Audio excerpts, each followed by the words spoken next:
Imagine you are traveling, soaking in the sights, and suddenly, you see a local gesture that seems familiar, but you are not quite sure what it means in that specific setting.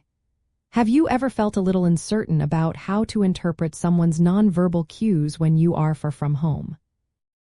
Learning to read body language in different cultures is primarily about being observant, avoiding assumptions, and understanding that gestures, eye contact, and personal space are not universal.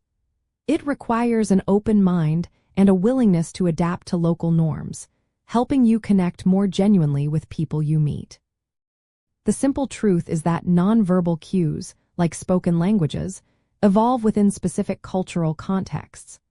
What might be a friendly invitation in one country could be deeply offensive in another, all due to unique historical backgrounds, social hierarchies, and religious influences that shape communication patterns over centuries. These unspoken rules are deeply ingrained. To really master this, begin by observing local interactions closely. Watch how people greet each other, how they express agreement or disagreement, and how they use their hands when speaking. Pay attention to common gestures. For instance, giving a thumbs up might mean good in many places, but it is considered rude in parts of the Middle East and West Africa. Similarly, direct eye contact can be a sign of respect in some cultures, while in others, especially with elders or superiors, it can be seen as aggressive or disrespectful. Understanding personal space is also key. Some cultures prefer closer proximity during conversations than others, and stepping back could be perceived as coldness. Another practical step is to research common customs before you travel. A quick search can reveal which gestures to avoid and which are generally accepted. For example, pointing with your index finger is often considered impolite. Instead, people in some cultures use their chin or a whole hand gesture.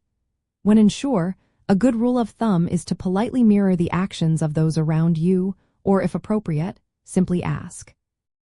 Asking about a gesture with a smile shows respect and a willingness to learn, often opening the door to friendly explanations. This nuanced understanding extends to subtle cues like the concept of high context versus low context cultures. In high context cultures, much meaning is conveyed implicitly through nonverbal signals and shared understanding, while low context cultures relying more on explicit verbal communication. For instance, a subtle nod or even silence might carry significant meaning in a high context setting, whereas in a low context culture, you might need direct verbal confirmation. By developing your awareness of these cultural variations in body language, you are not just avoiding unintentional offense. You are actively enhancing your ability to communicate effectively and build genuine connections. It transforms your travel experiences, allowing you to move beyond superficial interactions and truly appreciate the rich tapestry of human expression around the world, making every encounter more meaningful and respectful.